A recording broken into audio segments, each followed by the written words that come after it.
The afternoon sun filtered through the stained glass windows of St. Mary's Church, casting fractured rainbows across the polished pews. I'd forgotten how bright the world could be after 3 days of crying in my darkened apartment.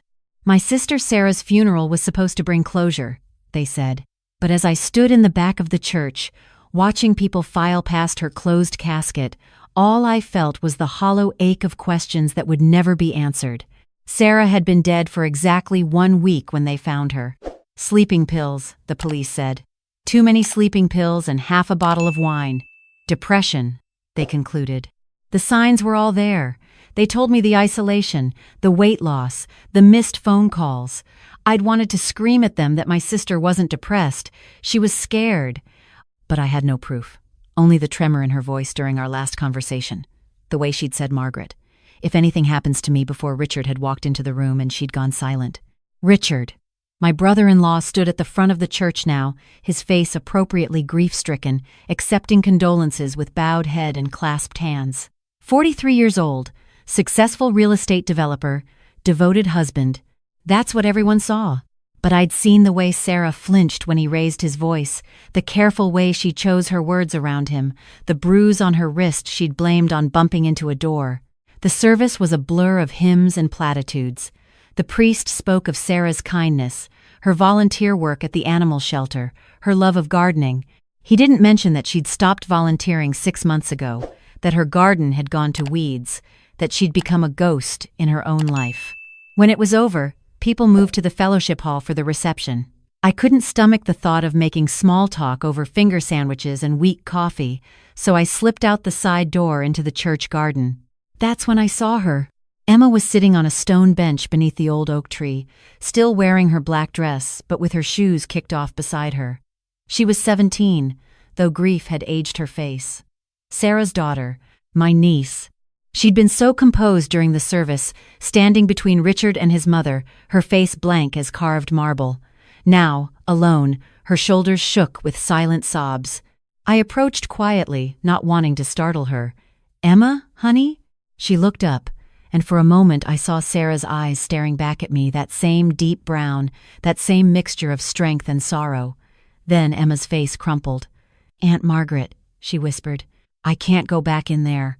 I can't pretend anymore." I sat beside her, wrapping my arm around her thin shoulders. She felt fragile, like a bird with hollow bones. "Pretend what, sweetheart?" Emma was quiet for so long I thought she wouldn't answer. Then, in a voice barely louder than the rustling leaves above us, she said, "Mom didn't kill herself."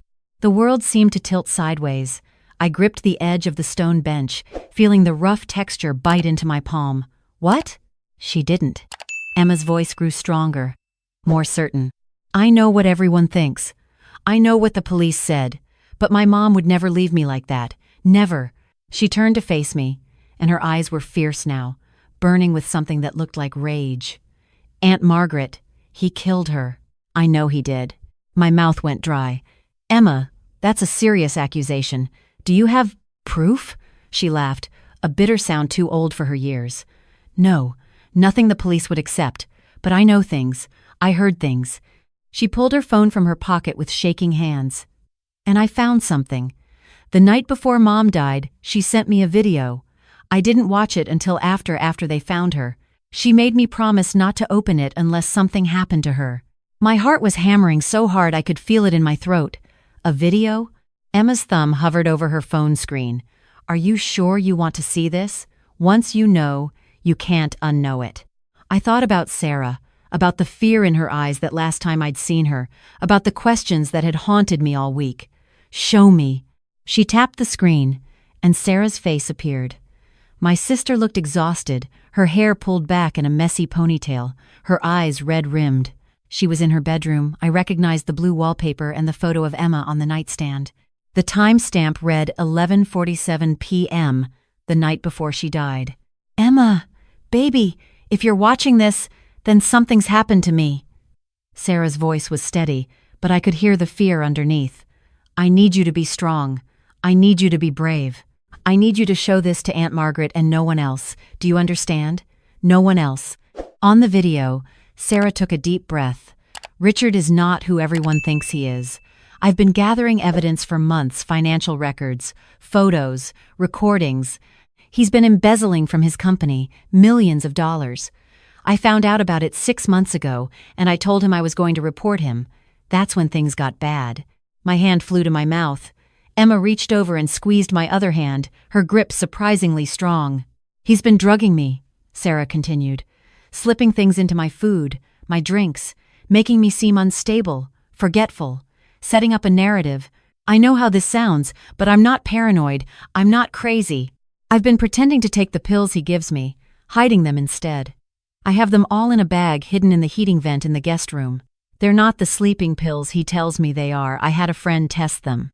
They're antipsychotics, sedatives, things that would explain away any accusations I might make against him. The video shook slightly, as if Sarah's hand was trembling. If something happens to me, if it looks like suicide or an accident, you'll know the truth. All the evidence is on a USB drive hidden inside Emma's old teddy bear, the one in her closet. Bank records, recordings of his threats, photos of the bruises, everything. She leaned closer to the camera, her eyes bright with unshed tears. Emma, I love you more than anything in this world. I'm so sorry you have to carry this burden. Margaret, please get justice for me. Don't let him get away with this. Don't let him inherit everything and walk away free. Please. The video ended. Emma and I sat in silence, the sounds of the reception drifting faintly from the fellowship hall. Laughter, conversation, the clink of dishes. Normal sounds for a normal day, but nothing would ever be normal again. Have you told anyone? I asked finally. Emma shook her head. Who would believe me? A teenage girl accusing her stepfather? They'd say I was traumatized, acting out, looking for someone to blame. And if I'm wrong about any of this, if there's something I'm missing, her voice broke. But I'm not wrong. I know I'm not. Mom was going to leave him. She'd been secretly moving money into a separate account, talking to a divorce lawyer. She told me we were going to start over, just the two of us. And then she died, and everyone just accepted it was suicide because she'd been unstable lately. I thought about Richard, about his perfect performance in the church, about the way he'd touched Sarah's casket with such tender sorrow, the USB drive. Do you still have it? I got it last night. I couldn't sleep, so I went into my old room. Richard moved me to the guest room after Mom died, said my room had too many memories, and I found Mr. Patches. She gave a watery smile. That old bear Mom made me keep. I always thought it was silly that she wouldn't let me throw it away. Now I know why. Did you look at what's on it? Some of it. Bank statements showing transfers to offshore accounts. Voice recordings of Richard threatening Mom, telling her she'd regret trying to expose him, that no one would believe her anyway. Photos of bruises. Dates written on each one. A journal. Mom kept documenting everything. Emma's voice hardened. And something else. Mom had hired a private investigator. There are emails between them. The PI was supposed to deliver a final report the day after Mom died. The pieces were falling into place, forming a picture so ugly I wanted to look away. We need to go to the police. With what? A video my mom made that could be explained away as paranoid delusions? Evidence that could be dismissed as a troubled woman's fantasy? Richard has friends in the police department. He plays golf with the chief. He donated money to build the new precinct. They'll protect him. She was right, and we both knew it. I closed my eyes, feeling the weight of Sarah's final plea settle onto my shoulders. Then we need to be smart about this. We need to find that private investigator, see what evidence they have. We need to make sure every piece of this puzzle is in place before we make any moves. There's something else. Emma's voice dropped to barely a whisper. The life insurance. Mom had a $2 million policy. Richard gets everything, the house, the investments, the insurance money, all of it. Unless we can prove it was murder, he gets to walk away rich and free. $2 million. More than enough motive to kill. We have to go back in there, I said, though the thought made my stomach turn. We have to act normal, like nothing's changed. Can you do that? Emma's jaw set in a line that reminded me so much of Sarah it hurt. I've been acting for a week. I can act a little longer. But then her composure cracked, just for a moment. Aunt Margaret, I'm scared. What if he knows? What if he suspects Mom told me something? What if I'm next? I pulled her close. This brave, broken girl who'd just lost her mother and might lose so much more. I won't let anything happen to you. I promise. We're going to get justice for Sarah. We're going to make sure he pays for what he did. We returned to the reception together, faces carefully composed. Richard spotted us immediately, his smile not quite reaching his eyes. There you are. I was worried. Emma, sweetheart, your grandmother is looking for you. I'll go find her, Emma said softly, giving my hand one last squeeze before disappearing into the crowd. Richard turned his attention to me, and I forced myself to meet his gaze without flinching. Margaret, thank you for coming. I know how much Sarah meant to you. She talked about you often. Did she? I kept my voice neutral, pleasant. We hadn't spoken as much lately as I would have liked. She'd been struggling, Richard said smoothly. Depression is such a terrible thing. I wish I'd seen the signs sooner, gotten her more help. He shook his head sadly. The guilt will haunt me forever. I wanted to claw his eyes out. Instead, I smiled sympathetically. You did everything you could. Everyone can see how devoted you were to her. I loved her more than anything. He said it with such conviction that I almost believed him. Almost. Which is why I want to make sure Emma is taken care of. She's been through so much. I'm thinking of sending her to that boarding school in Connecticut, fresh start, you know? New environment, away from all these painful memories. Every alarm bell in my head started ringing. He wanted to isolate Emma, get her away from anyone who might listen to her, might believe her. That seems rather sudden. Maybe Emma should have some say in where she goes? Of course. But she's only 17. Grieving. She's not in the best state to make major decisions right now. He placed a hand on my shoulder, and it took all my willpower not to recoil. I'm so glad she has you, Margaret. You've always been a steady presence in her life. I hope we can count on your support through this difficult time. It was a warning, disguised as gratitude. He was telling me to stay in line, to not make waves, to accept the narrative he'd so carefully constructed. Of course, I said. Family is everything. Richard's smile widened. I'm so glad we understand each other. The rest of the reception passed in a haze. I smiled. I accepted condolences. I ate a sandwich I couldn't taste. All the while, my mind was racing. We needed help. Someone who couldn't be bought or intimidated. Someone who would listen to two women everyone else had dismissed. As people began to leave, Emma found me again. She pressed a slip of paper into my hand, an address, written in shaky handwriting. The private investigator, she whispered. Mom's last email said he was supposed to deliver the report to this address. His office. I pocketed the paper quickly. Tomorrow. Can you get away tomorrow? She nodded. Richard has a meeting with his lawyers about the estate. He'll be gone most of the afternoon. I'll pick you up at 2. Tell him you need some fresh air. Time with family. Keep your phone on you at all times. If you feel unsafe, if anything seems wrong, you call me immediately. Understand? I understand. That night, alone in my apartment, I watched Sarah's video again and again. Each time, I noticed new details, the shadows under her eyes, the way she kept glancing at the door, the tremble in her voice when she said Richard's name. My baby sister, scared and alone, knowing she was in danger but trapped with nowhere to turn. I thought about calling the police anyway, going to them with what we had. But Emma was right. Richard had money, connections, a spotless reputation. We'd be dismissed as hysterical women, emotional and irrational in our grief. We needed something ironclad, something that couldn't be explained away. The next day, I picked Emma up at exactly 2 o'clock. She got into my car quickly, glancing back at the house as if afraid Richard might appear in the window, watching.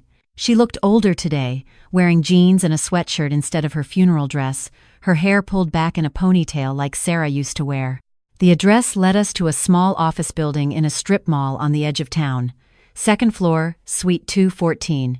The name on the door read Thomas Brennan, Private Investigations. I knocked, and a voice called out, "Come in." Thomas Brennan was in his 50s, with graying hair and shrewd eyes that missed nothing. He looked up from his desk as we entered, and I saw recognition flash across his face. "You must be Sarah's sister. You look just like her." "Margaret Whitmore. This is Emma, Sarah's daughter." His expression softened with sympathy. I heard about what happened. I'm very sorry for your loss. Sarah was a brave woman. You were investigating her husband, I said. She told us you were supposed to deliver a report. Brennan leaned back in his chair, studying us carefully. I was. But after Sarah died, I wasn't sure what to do with it. The case technically died with my client. And some of what I found. He paused. Let's just say there are people who wouldn't want this information getting out. We need to see it, Emma said, her voice steady. My mom didn't kill herself. She wouldn't. And I think you know that too. Brennan was quiet for a long moment. Then he opened a drawer and pulled out a thick folder. Against my better judgment, I'm going to show you this. But you need to understand what's in here is explosive, dangerous. If the wrong people find out you have this information. We understand the risks, I said. Please. Sarah asked us to find the truth. We owe her that much. He slid the folder across the desk. Richard Morrison has been embezzling from Morrison Development for 3 years. Over $4 million, funneled through shell companies and offshore accounts. But that's not all. He's also been taking bribes from contractors, falsifying building inspections, cutting corners on safety regulations. The Riverside apartment complex that collapsed last year, killing 2 people, that was one of his projects. The investigation cleared him, but I found evidence he'd paid off the inspector. Emma's face had gone pale. He killed people? Not directly, but his negligence did, and he covered it up. Brennan pulled out several documents, photographs, bank statements. Sarah stumbled onto all of this by accident. She was doing the household accounting and noticed discrepancies. When she started digging, she realized how deep it went. And Richard realized she knew. So he decided to eliminate the problem, I said. Feeling sick. I can't prove he killed her, Brennan said carefully. But I can prove motive. I can prove he had everything to lose if she exposed him. I can prove he'd been systematically drugging her to make her seem unstable. And I have this. He pulled out a small recording device. Sarah gave me this 3 days before she died. She'd hidden it in their bedroom. Listen. He pressed play, and Richard's voice filled the small office, cold and clear. You're not going to the police, Sarah. You're not going to anyone, because if you do, I will destroy you. I'll make sure everyone knows you're crazy, that you're unstable, that you've been making up lies because you're depressed and irrational. And who do you think they'll believe me? With my reputation and connections, or you, with your history of mental health issues? I don't have a history of mental health issues, Sarah's voice, desperate and afraid. You will by the time I'm done. I've been documenting your behavior for months. The forgetfulness, the mood swings, the paranoia. I have emails to your doctor expressing concern. I have testimony from friends about how worried they've been. You're already halfway to a psych ward, sweetheart.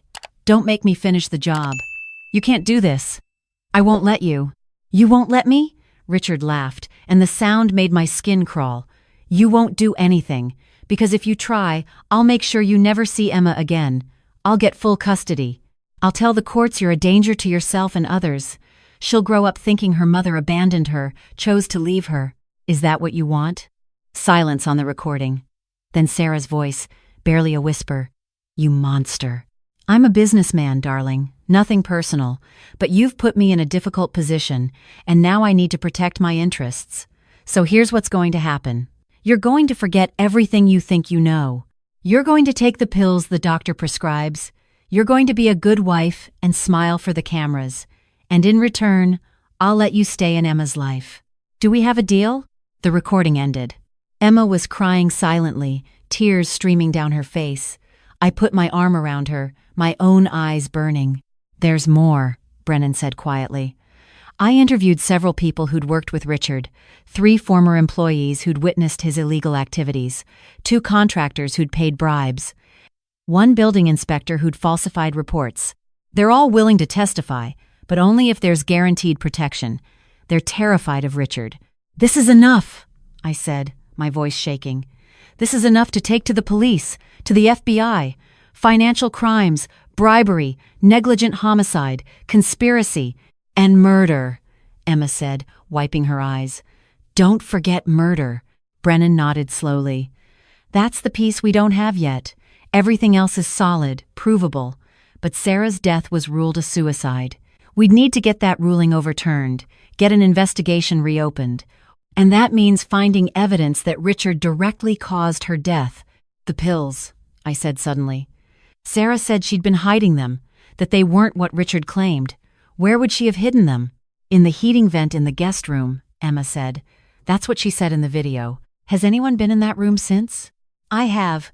I'm staying there now. Richard said my old room needed to be cleared out. Too many memories.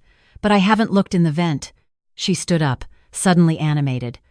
We need to go back. We need to get those pills before he finds them. Wait, Brennan cautioned. If Richard suspects anything, if he thinks you're investigating, then we don't give him time to suspect, I said. We go now, while he's at his meeting. We get the evidence, we take everything to the FBI, and we let them handle the rest. It was risky, possibly reckless, but Sarah had gathered this evidence knowing the danger. She'd put her trust in us to finish what she'd started. We couldn't let her down. The drive back to Richard's house felt like it took hours instead of 20 minutes. Emma directed me to park a block away, out of sight, just in case he comes back early, she explained. The house was huge, modern and cold, with its clean lines and designer furniture. Everything perfectly in place, perfectly controlled, just like Richard wanted it. Emma led me upstairs to the guest room. It was small and spare, clearly not meant for long-term occupancy. She went straight to the heating vent on the floor, using a screwdriver from her pocket to remove the cover. "Help me reach," she said, and I held her legs while she leaned down into the opening, groping around in the darkness. "I feel something. It's got it." She emerged with a plastic bag, sealed tight. Inside were dozens of pills, all different colors and shapes, along with a note in Sarah's handwriting listing dates and doses. "This is it. This is proof he was drugging her. We need to go. Now." But as we turned to leave, we heard the sound of a car door closing. Emma's face went white. He's home. We froze, listening. Heavy footsteps on the front porch. A key in the lock. The front door opening. "Emma?" Richard's voice called out.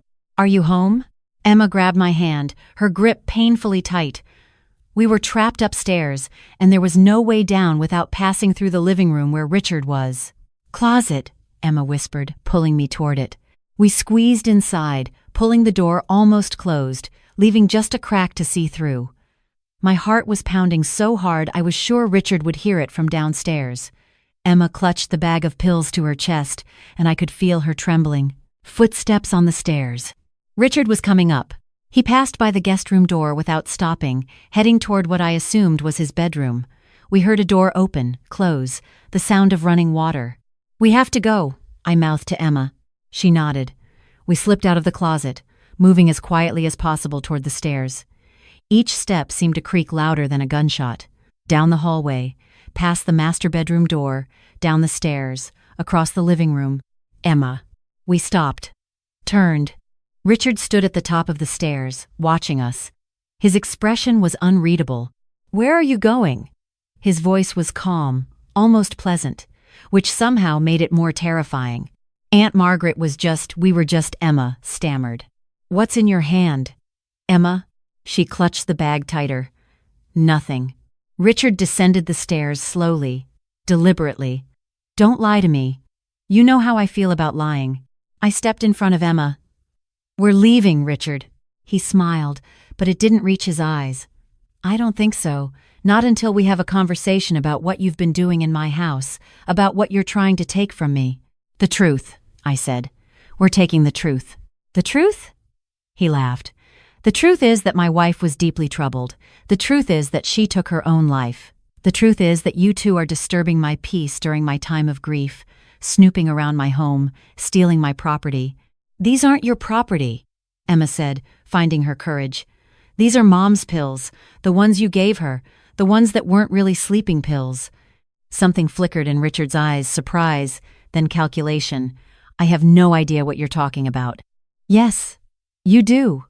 I pulled out my phone, holding up the screen. "And so do we." Sarah recorded everything. She documented everything. And she hired a private investigator who has evidence of everything you've done. The embezzlement, the bribes, the negligent homicide. It's over, Richard. For a moment, just a moment, the mask slipped. I saw rage flash across his face, raw and ugly.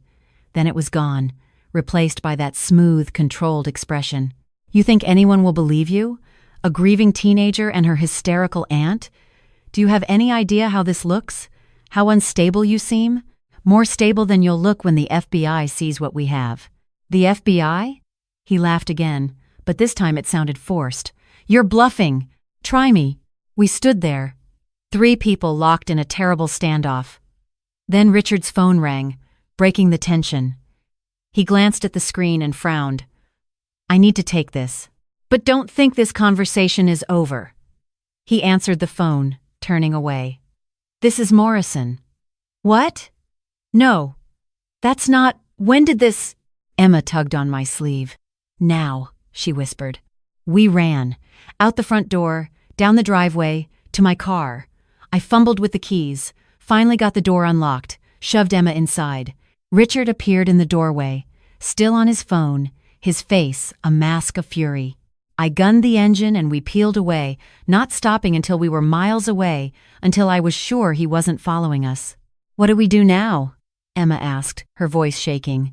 I pulled into a parking lot, my hands trembling on the steering wheel. Then I took a deep breath and dialed the number Thomas Brennan had given me. Brennan? It's Margaret Whitmore. We have the pills. Meet us at the FBI field office in an hour, and bring everything you have on Richard Morrison. It's time to end this.